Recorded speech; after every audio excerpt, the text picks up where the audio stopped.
Perhatikan yaitu mengenai yang pertama, yang paling utama itu menjaga kebersihan air minum.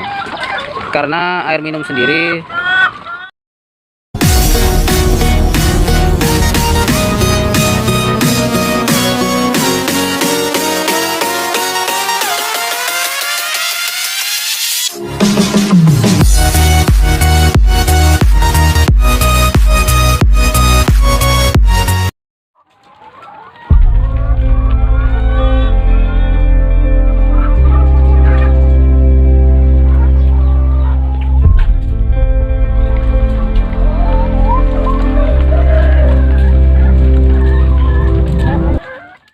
Assalamualaikum warahmatullahi wabarakatuh. Berjumpa kembali bersama channel saya, Pranata Ternak Channel. Kali ini saya ingin berbincang-bincang tentang ayam petelur ya. Tetapi sebelum kita melanjutkan video kita, sebaiknya kalian subscribe, like, komen, dan nyalakan notifikasi lonceng ya, agar kalian semua bisa mendapatkan updatean video terbaru dari saya. Oke, saya tunggu 1, 2, 3. Terima kasih ya rekan-rekan atas dukungannya terhadap channel ini. Oke, tentang ayam petelur ya. Di sini saya ingin membahas bagaimana cara menjaga produksi agar tetap stabil ya. Di saat kondisi cuaca yang akhir-akhir ini seringkali hujan ya. Hal-hal yang harus kita perhatikan yaitu mengenai yang pertama, yang paling utama itu menjaga kebersihan air minum ya. Karena air minum sendiri itu sangat berpengaruh, apalagi ketika kita menggunakan sistem kanal seperti ini, itu sangat sekali riskan terhadap penyakit yang namanya flu atau korisa ya.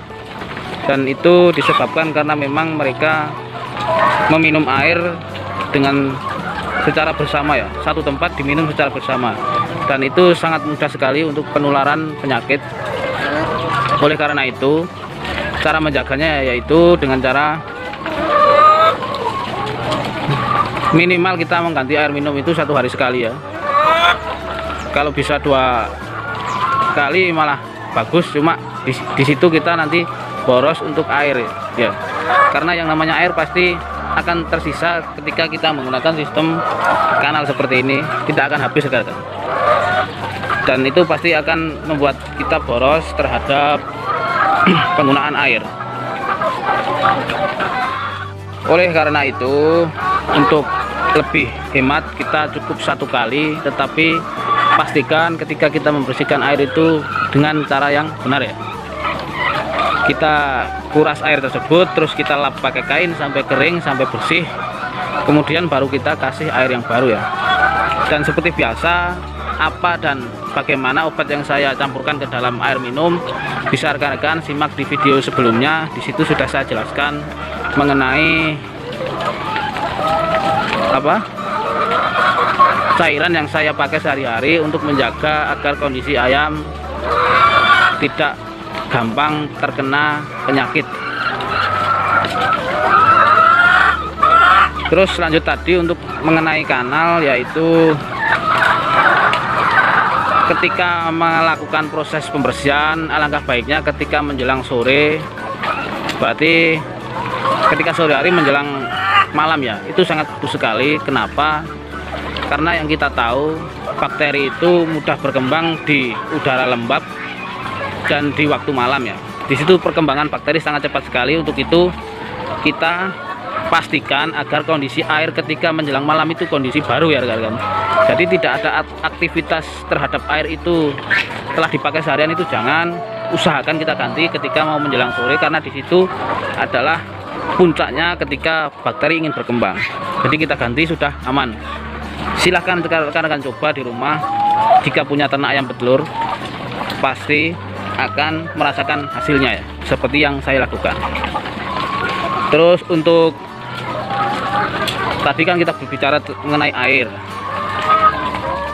Kemudian untuk penyemprotan ya. Untuk penyemprotan kandang paling enggak kita lakukan selama ketika musim hujan, cukup 1 minggu sekali ya.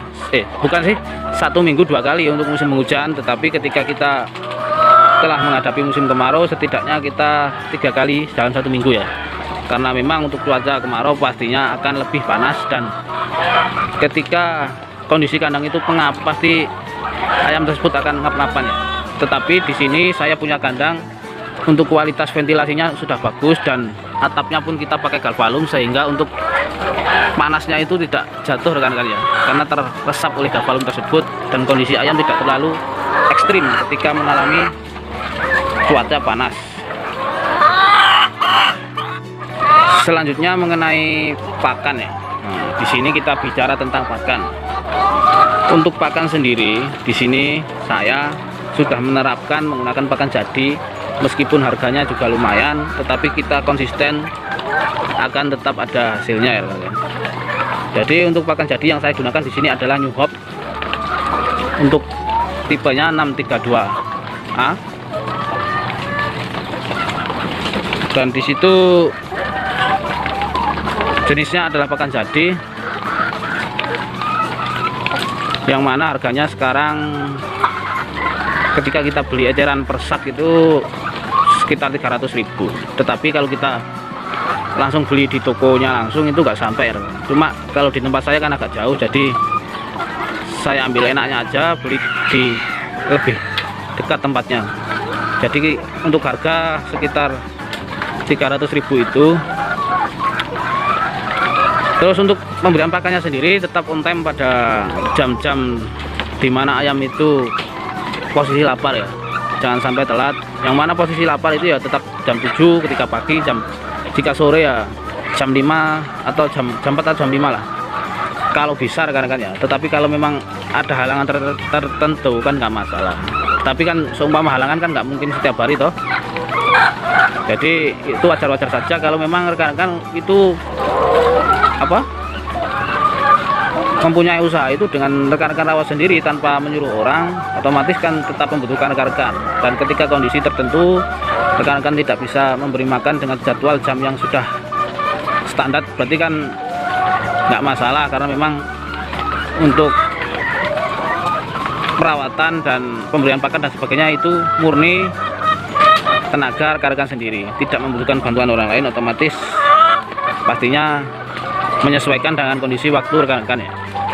Cuma jangan terlalu sering ketika menelatkan waktu pemberian pakan, sebab itu sendiri sangat berpengaruh pada stabilitas potensi yang dihasilkan dari telur per hari ya.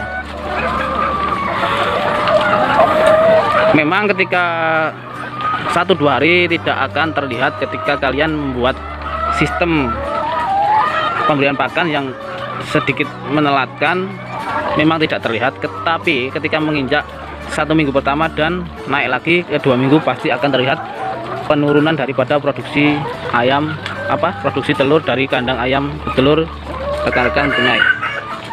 Sesuai pengalaman aja sih. Jadi apa yang saya rasakan, apa yang saya alami di kandang, di sini saya ceritakan secara real tanpa basa-basi, tanpa berbohong. Karena memang saya ini tujuannya ingin memberikan pembelajaran untuk rekan-rekan semua, agar mungkin ada yang ingin mengawali untuk usaha ayam petelur cuma masih belum punya referensi, bisa rekan-rekan lihat video ini agar rekan-rekan juga tahu dan sudah tidak minder atau canggung lagi untuk memulai usaha ayam petelur ya. Ya gak usah banyak-banyak, untuk kapasitas seperti rumahan itu 50 sampai 100 ekor itu sudah bagus rekan-rekan ya. Ini pun skala rumahan rekan-rekan, jadi tempatnya di belakang rumah dan saya kasih ayam 300 ekor, dan itu pun sudah bagus. Oke, sudah cukup lama kita berbicara. Semoga ilmu yang saya berikan bermanfaat untuk rekan-rekan semua. Apabila ada salah-salah kata, saya mohon maaf. Semoga itu menjadi ladang pahala juga bagi saya. Jangan lupa like, subscribe, komen, dan nyalakan notifikasi lonceng. Assalamualaikum warahmatullahi wabarakatuh.